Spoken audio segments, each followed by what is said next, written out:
میں بہک سکوں یہ مجال کیا، میرا رہنما کوئی اور ہے۔ نحمدہ ونصلی علی رسولہ النبی الکریم الامین، اما بعد فاعوذ باللہ السمیع العلیم من الشیطان الرجیم، بسم اللہ الرحمن الرحیم۔ قال اللہ تبارک و تعالی فی القرآن الحکیم، ان اللہ وملائکتہ یصلون علی النبی یا ایہا الذین آمنوا صلوا علیہ وسلموا تسلیما۔ الصلاۃ والسلام علیک یا رسول اللہ وعلی آلک واصحابک یا نبی اللہ۔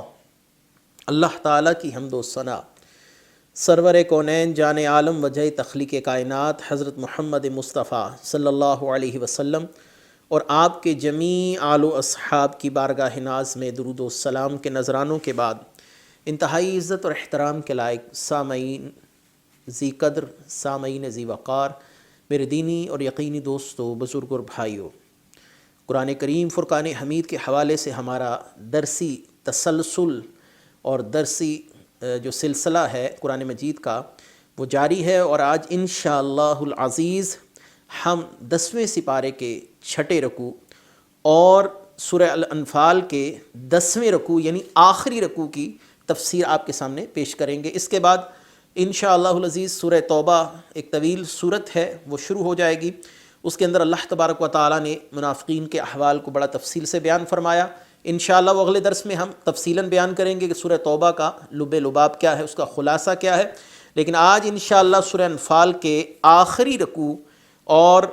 10ویں رکوع کی تفسیر آپ کے سامنے پیش کی جا رہی ہے۔ 10واں سپارہ، اس کا 6 رکوع اور آیت کا نمبر شمار ہے 70۔ اللہ تبارک و تعالیٰ قرآن کریم میں ارشاد فرماتے ہیں، یا ایہا النبی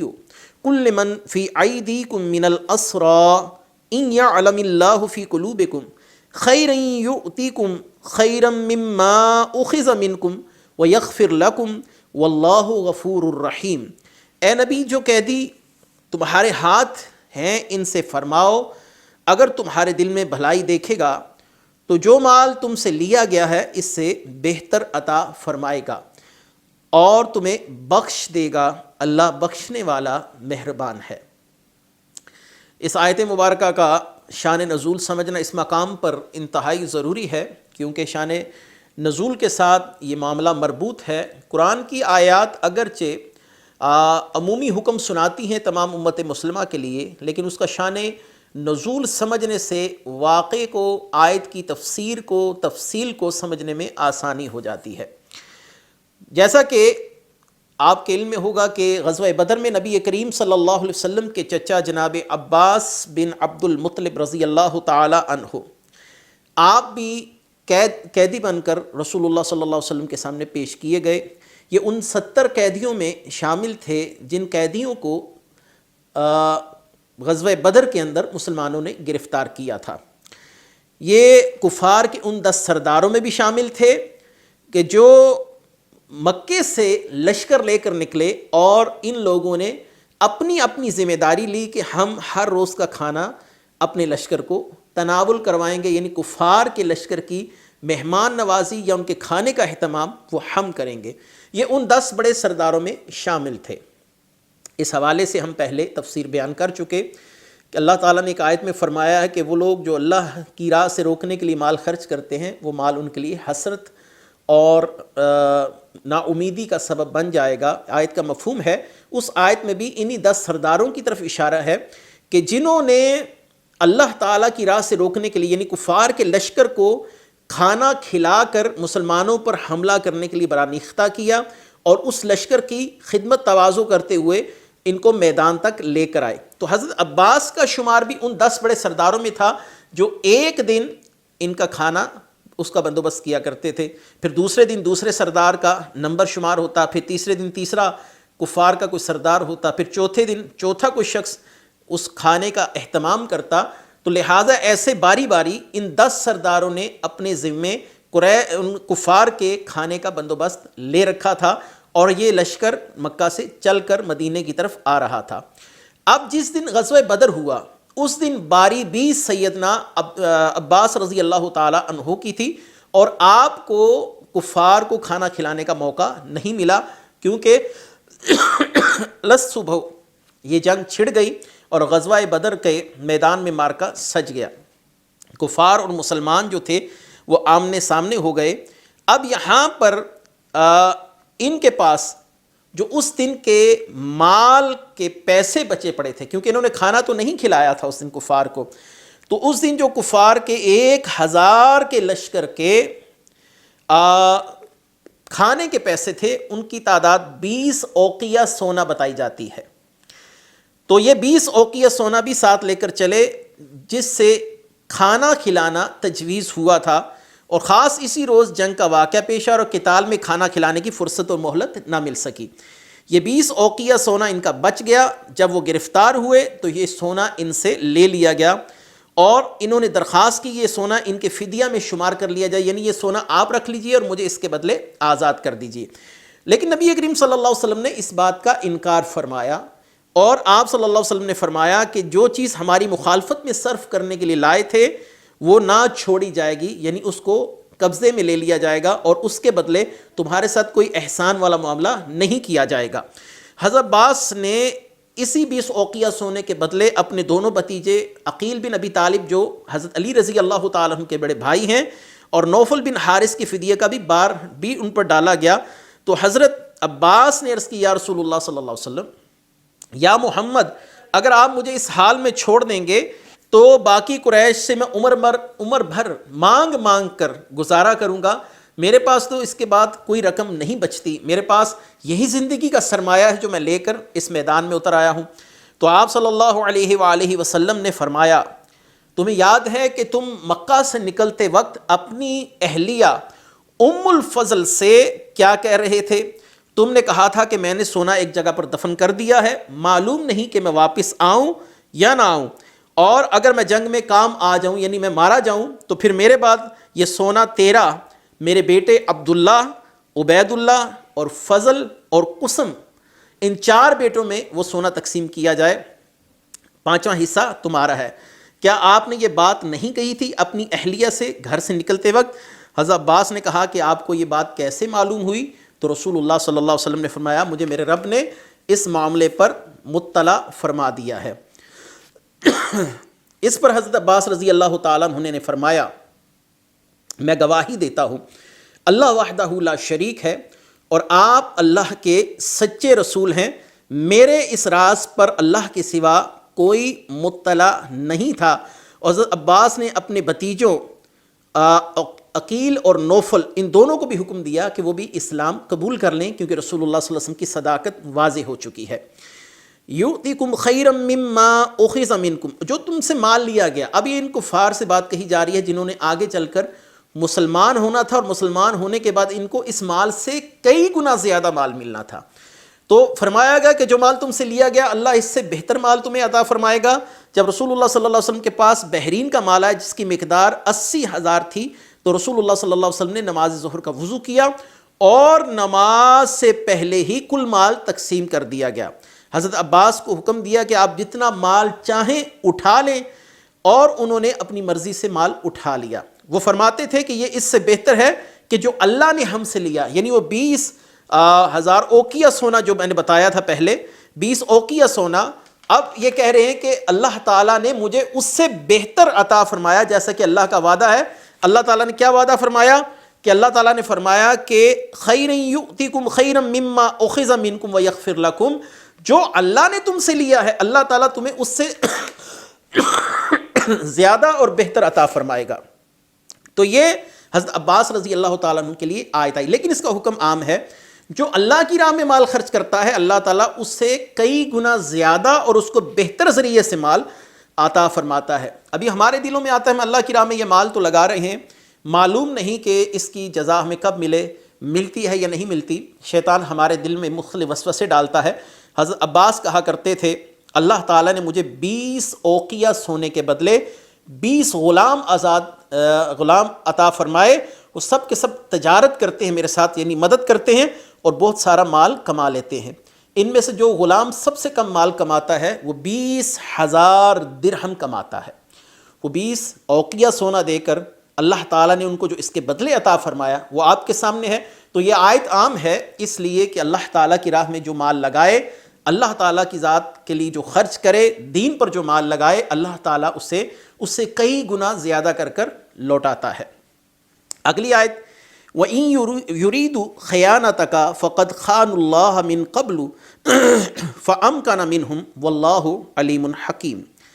اے حبیب، اگر وہ تم سے خیانت کرنا چاہتے ہیں تو بے شک یہ اس سے پہلے بھی اللہ سے خیانت کر چکے ہیں،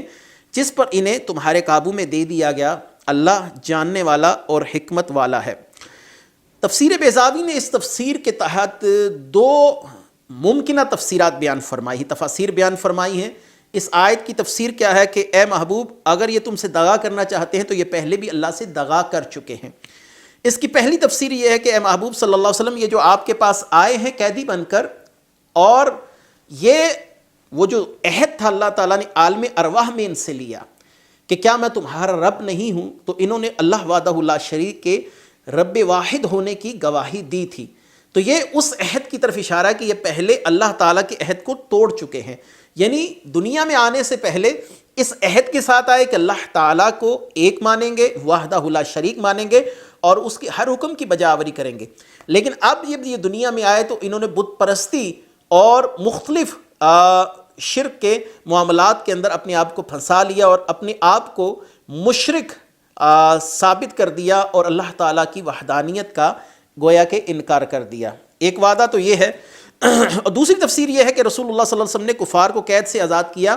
تو آپ نے ان سے دوبارہ جنگ نہ کرنے اور مشرکین سے معاہدہ نہ کرنے کا عہد لیا تھا۔ اس پر اللہ تعالیٰ نے فرمایا اگر انہوں نے عہد کی خلاف ورزی کر کے آپ سے خیانت کی تو آپ افسردہ نہ ہو، یہ لوگ اللہ سے پہلے بھی عہد کر کے توڑ چکے ہیں۔ مصیبت سے نجات کے لیے شکر گزار بندہ بننے کا عہد کیا تو مصیبت دور ہونے کے بعد اپنے وعدے کے خلاف کر کے کفر و معصیت میں مبتلا ہو گئے۔ جب ان کی کشتی کسی بھنور میں پھنس جاتی، یہ قرآن مجید میں ہی موجود ہے، تو یہ اللہ وحدہ لا شریک کو پکارتے، اور جب وہاں سے نکل جاتے تو پھر اپنے بتوں کو بھی اللہ کا شریک ٹھہرانے لگتے۔ تو ممکن ہے کہ یہ دوسری تفسیر جو ہے یہ بھی قرآن کریم سے ثابت ہے، پہلی تفسیر جو ہے وہ بھی قرآن کریم سے ثابت ہے۔ دونوں تفاسیر اپنے اپنے مقام پر حجت ہیں، کیونکہ قرآن ذو وجوہ ہے اور اس کی جتنی بھی تفاسیر ہیں وہ اپنے اپنے مقام پر حجت ہیں۔ یہ قرآن کی فصاحت و بلاغت ہے۔ انسان کا ایک کلام دوسرے کلام کے مخالف ہو سکتا ہے، لیکن اللہ تبارک و تعالیٰ کے کلام میں کہیں کوئی تناقض نہیں ہے، تعارض نہیں ہے۔ یہ اللہ تبارک و تعالیٰ کے کلام کا اعجاز ہے۔ آگے اللہ تعالیٰ نے فرمایا ان الذین آمنوا وحاجروا وجاہدوا باموالہم وانفسہم فی سبیل اللہ والذین آووا ونصروا اولئک بعضهم اولیاء بعض والذین آمنوا ولم یحاجروا ما لکم من ولایتہم من شیء حتی یحاجروا وإن استنصروکم فی الدین فعلیکم النصر الا علی قوم بینکم وبینہم میثاق واللہ بما تعملون بصیر۔ بے شک وہ لوگ جو ایمان لائے اور ہجرت کی اور اللہ کی راہ میں اپنے مالوں اور جانوں سے جہاد کیا، اور وہ جنہوں نے پناہ دی اور مدد کی، سب ایک دوسرے کے وارث ہیں، اور وہ جو ایمان لائے اور ہجرت نہ کی تمہارا ان سے میراث کا کوئی تعلق نہیں ہے جب تک وہ ہجرت نہ کرے، اور اگر وہ دین میں تم سے مدد مانگے تو تم پر مدد کرنا واجب ہے، مگر یہ کہ ایسی قوم کے خلاف مدد مانگے کہ تمہارے اور ان کے درمیان معاہدہ ہو اور اللہ تمہارے اعمال دیکھ رہا ہے۔ ان الذین آمنوا، اس آیت کا خلاصہ یہ کہ یہاں پر پہلے 2 گروہوں کا بیان فرمایا گیا، مہاجرین اولین جو رسول اللہ صلی اللہ علیہ وسلم کے ساتھ یا متصلاً رسول اللہ صلی اللہ علیہ وسلم کی ہجرت کے فوراً بعد ہی مدینہ میں ہجرت کر کے پہنچ گئے۔ یہ وہ لوگ تھے جو اللہ اور اس کے رسول کی محبت میں اپنے گھر بار چھوڑ کر اپنے مال اور جان کو قربان کر کر مدینہ شریف میں پہنچے۔ دوسرے وہ لوگ ہیں جن کو انصار کہا جاتا ہے، جنہوں نے ان مہاجرین کے ساتھ اخوت کا ثبوت دیا، اپنی بیویوں میں سے بعض کو طلاق دی تاکہ وہ ہمارے مہاجر بھائیوں سے نکاح کر سکیں، اور اپنے مال وراثت میں ان لوگوں کو حقدار بنایا۔ یہ یاد رکھیے کہ یہاں پر انصار نے اپنے مہاجر بھائیوں کو، جو رسول اللہ صلی اللہ علیہ وسلم نے ایک اخوت کا رشتہ قائم کیا تھا، اس رشتے کے تحت اپنے مہاجر بھائیوں کو اپنی وراثت میں بھی حصہ دار ٹھہرا دیا کہ اگر کل کو میں مر جاؤں، جو میری پیچھے وراثت ہوگی اس میں میرے مہاجر بھائی کا بھی حصہ ہوگا۔ اور یہ آیت وَأُولُو الْأَرْحَامِ بَعْضُهُمْ أَوْلَى بِبَعْضٍ، یہ آیت اس سے منسوخ ہوئی، یعنی اللہ تعالیٰ نے فرمایا جو انصار ہیں ان کی اپنی اولاد ہی ان کی حصے دار ہے۔ یہ آیت آگے آ رہی ہے، یہ آیت اسی رکوع کے اندر اللہ تبارک و تعالیٰ نے آگے آیت نمبر 75 میں اللہ تعالیٰ نے یہ احکام کو واضح کیا۔ تو یہاں پر اللہ تعالیٰ نے فرمایا یعنی جن مسلمانوں سے دارالحرب سے ہجرت نہیں کی گئی اور وہ اگر دارالحرب سے رہائی حاصل کرنے کے لیے تمہاری فوجی قوت یا مال سے مدد طلب کریں تو تمہیں اس بات کو کرنا لازم ہے، یعنی تم پر یہ لازم ہے کہ تم ان کی مدد کرو۔ ہاں اگر وہ ایسی قوم کے ساتھ لڑائی کرنے کے بعد تمہاری مدد طلب کریں جن کے ساتھ تمہارا معاہدہ ہوا ہے تو ان کے خلاف مسلمانوں کی مدد نہ کرو، یعنی یہاں پر اس وعدے کی پاسداری کرو، چاہے وہ مشرکین کے ساتھ ہوا ہے چاہے وہ کفار کے ساتھ ہوا ہے۔ مسلمان اگر تم سے مدد طلب کرے اس گروہ کے خلاف جس گروہ کے ساتھ تمہارا عہد ہو چکا کہ تم ان کے ساتھ لڑائی نہیں کرو گے، تو لہٰذا یہاں پر معلوم ہوا کہ اللہ تعالیٰ نے کفار سے بھی ایفائے عہد کا حکم دیا، ان کے ساتھ جو معاہدہ ہے اس کو قائم رکھنے کا شرعی طور پر حکم دیا گیا کہ اگر مسلمان تمہارے اس گروہ کے خلاف مدد طلب کریں جس سے تمہارا معاہدہ ہو چکا امن کا، اب تم مسلمانوں کی مدد کے لیے نہ نکلو، کہیں وہ معاہدہ ٹوٹ نہ جائے اور وہ تمہاری عہد شکنی لازم نہ آئے۔ تو بہرحال اللہ تعالیٰ نے کیسی نفیس تعلیم دی ہے اس آیت مبارکہ میں، اس انسان کو اپنے وعدوں پر کس حد تک پابند رہنا چاہیے اگرچہ وہ کفار کے ساتھ ہی کیوں نہ ہو۔ وَالَّذِينَ كَفَرُوا بَعْضُهُمْ أَوْلِيَاءُ بَعْضٍ إِلَّا تَفْعَلُوهُ تَكُنْ فِتْنَةٌ فِي الْأَرْضِ وَفَسَادٌ كَبِيرٌ، اور کافر آپس میں ایک دوسرے کے وارث ہیں، اگر تم ایسا نہ کرو گے تو زمین میں فتنہ اور بڑا فساد ہوگا۔ یہاں پر اشارہ ہے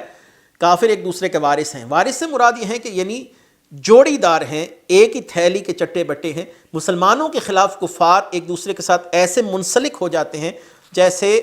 ان کا آپس میں کوئی تعلق ہو، خونی تعلق ہو،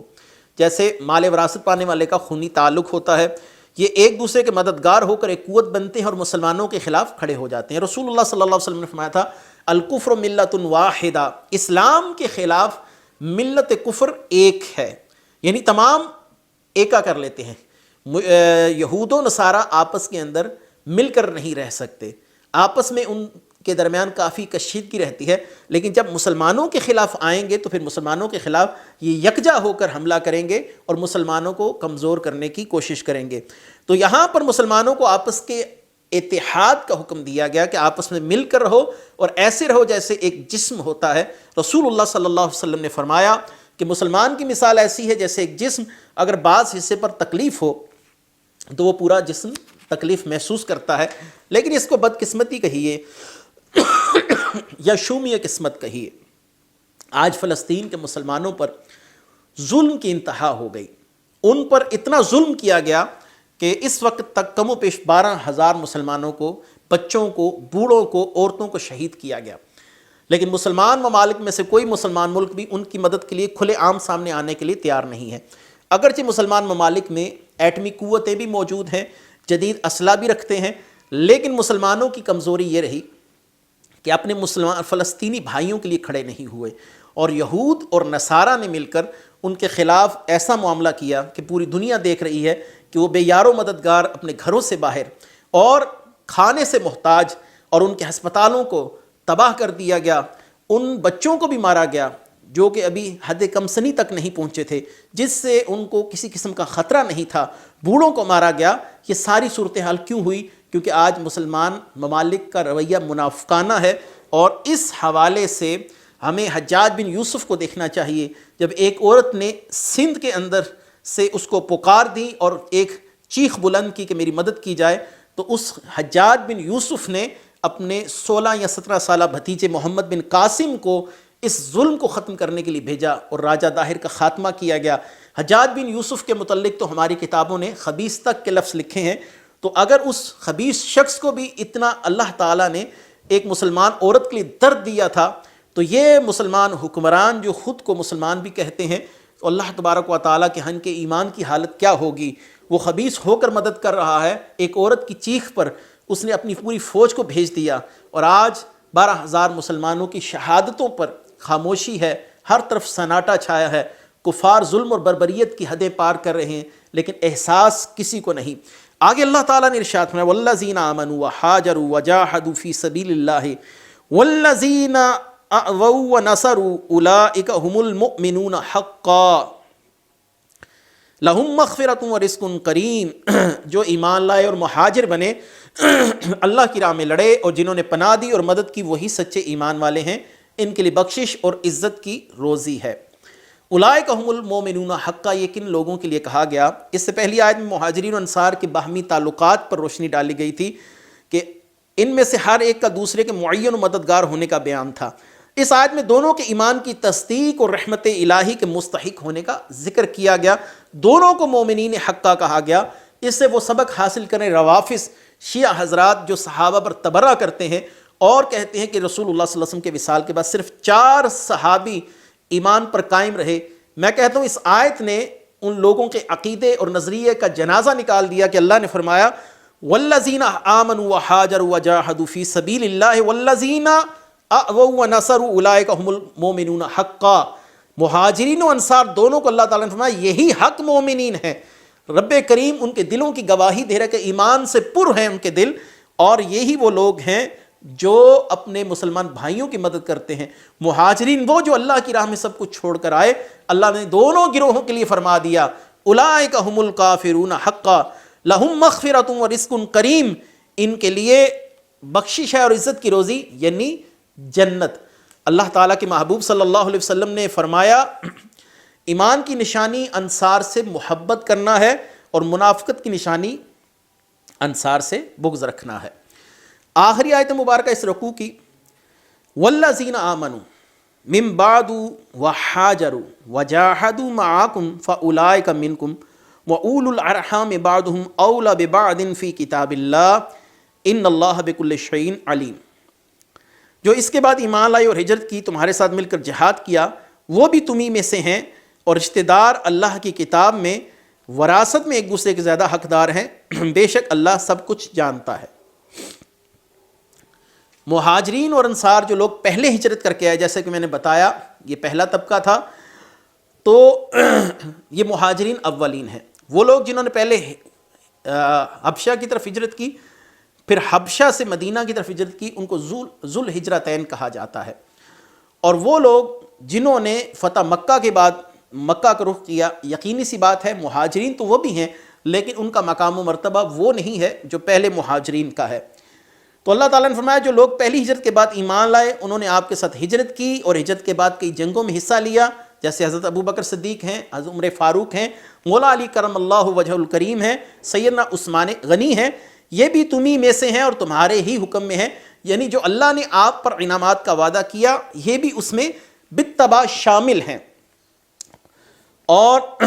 وَأُولُو الْأَرْحَامِ بَعْضُهُمْ أَوْلَى بِبَعْضٍ، حضرت عبداللہ بن عباس فرماتے ہیں کہ صحابہ اکرام ہجرت اور اخوت کی بنا پر ایک دوسرے کے وارث ہوتے تھے۔ جب یہ آیت نازل ہوئی تو وراثت صرف خاندان تک محدود ہو گئی۔ مہاجرین کو جو انصار نے اپنا وارث بنایا ہوا تھا اپنی جائیداد میں، اللہ تعالیٰ نے فرمایا نہیں، وارث صرف تمہارے اپنے رشتہ دار ہوں گے، تمہاری اولاد ہوگی۔ لہٰذا اس آیت سے ہمیں پتہ چلا کہ ہجرت اور اخوت کی وجہ سے وراثت منسوخ ہو چکی ہے۔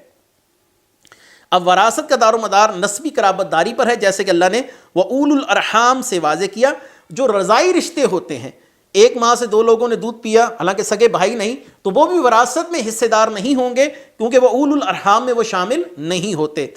ذوی الارحام جیسے ماموں، خالہ وغیرہ بھی وارث ہیں، جیسا کہ احناف نے اس آیت کی روشنی میں یہ بات واضح کی ہے۔ تو یہ آیت وراثت کے ساتھ ہی ہماری سورہ انفال جو ہے وہ اختتام پذیر ہوتی ہے۔ انشاءاللہ العزیز اگلے درس میں سورہ توبہ کا تعارف اور پہلے رکوع کی تفصیل لے کر حاضر ہوں گے۔ وآخر دعوانا ان الحمد للہ رب العالمین۔ میں بہک سکوں یہ مجال کیا میرا رہا